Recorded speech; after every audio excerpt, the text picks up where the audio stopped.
This American Gandhi never got the attention he deserved because he was gay. A new film may change that.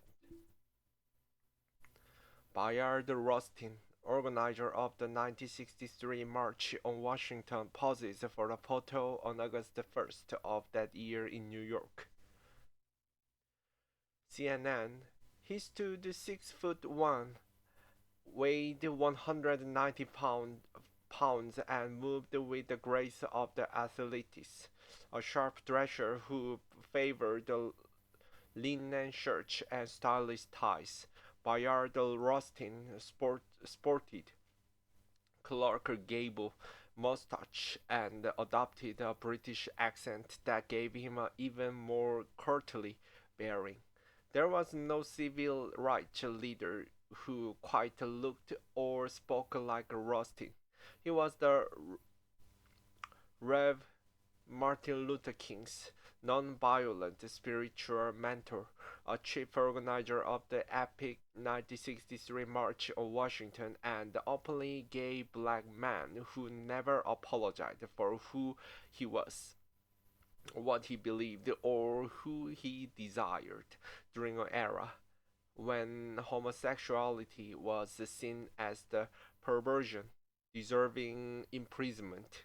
He looked great on the speaker's platform, says Arch Paddington, who worked with Rustin in the early 1970s at a labor organization that encouraged black workers to be more active in unions. He'd get up and speak to some of these black audiences, and he could really set them on fire, Paddington told CNN. And he hardly even spoke from a text.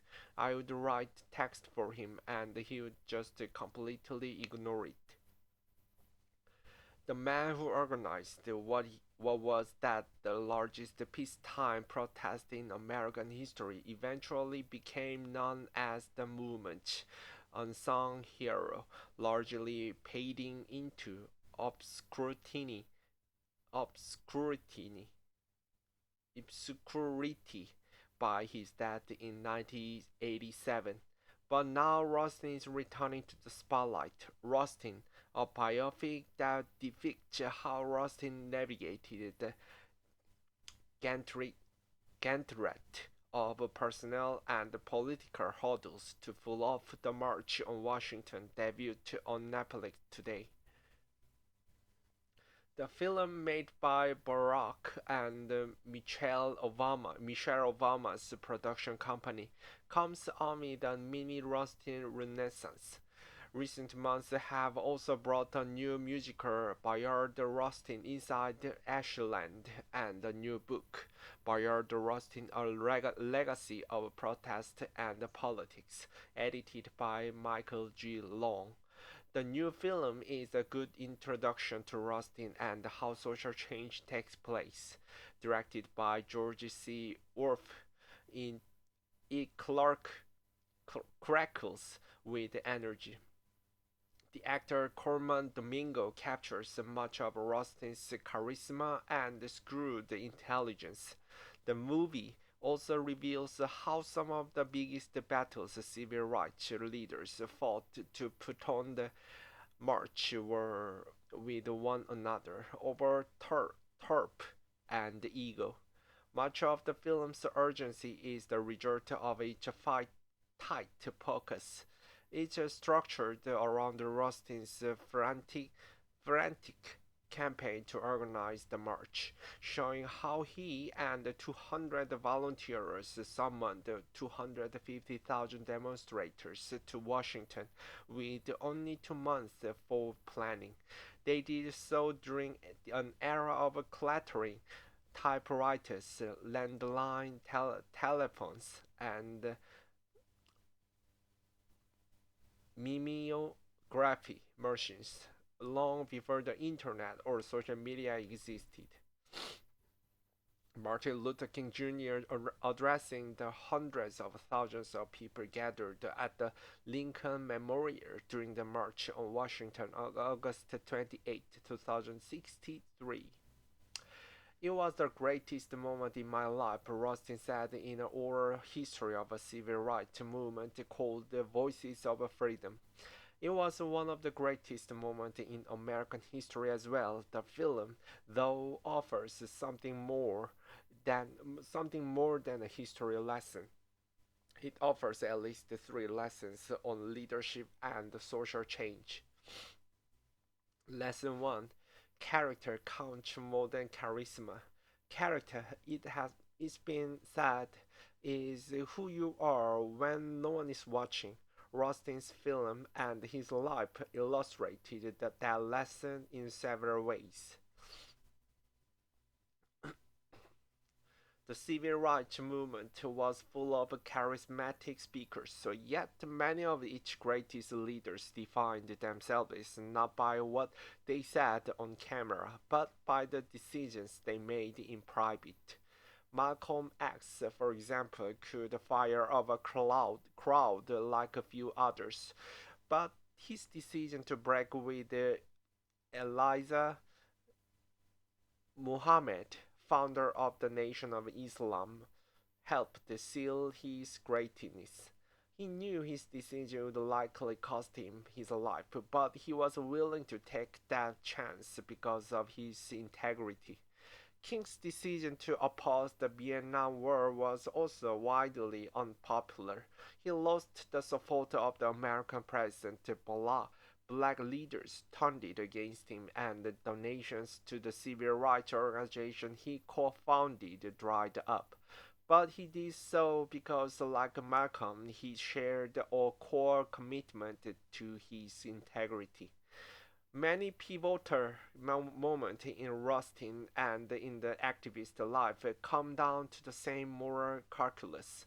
In a tense private meeting depicted in the film, Philip Randolph, magnificently played by the actor Glenn Turman, stands up for Rustin.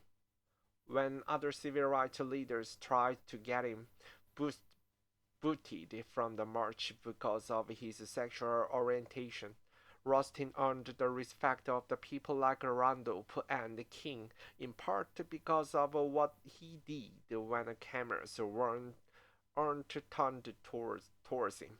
He was a pacifist who went to the prison during World War II rather than violate his belief. He did time on a chain gang and was viciously beaten several times for his activism, but refused to retaliate because of his belief in non-violence.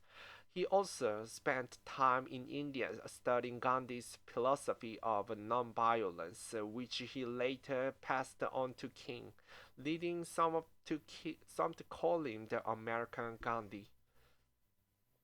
Bayard Rustin was seen in a mugshot on August 3rd, 1945, at Pennsylvania's Lewisburg Penitentiary, following his conviction for failing to register for the draft. Rustin was deeply involved in virtually every major civil rights struggle of the mid 20th century, where many of those movements weren't popular or covered by the press. He, Rustin, established a standard for honesty and fortitude that was unusually high in his era and much needed in ours, Paddington wrote in one essay about Rustin. Rustin's character could also be seen in the way he handled his sexual orientation, no apologies, no double life. During one scene of the film, he tells King he's not going to hide who he is from other civil rights leaders. On the day I was born black, I was also born in homosexual, he says. They either believe in freedom and justice for all, or they do not. Lesson 2: Every movement needs a glue person. General Omar Bradley, an American commander during World War II, is known to have said, "Amateurs talk strategy and professionals talk logistics." Bradley's quote may be apocryphal, but it reflects a truism in warfare. The vast supplied armies often win. Battlefield victories often result not from clever strategies but from logistics, making sure troops have enough supplies and working equipment. The same principle applies in sports.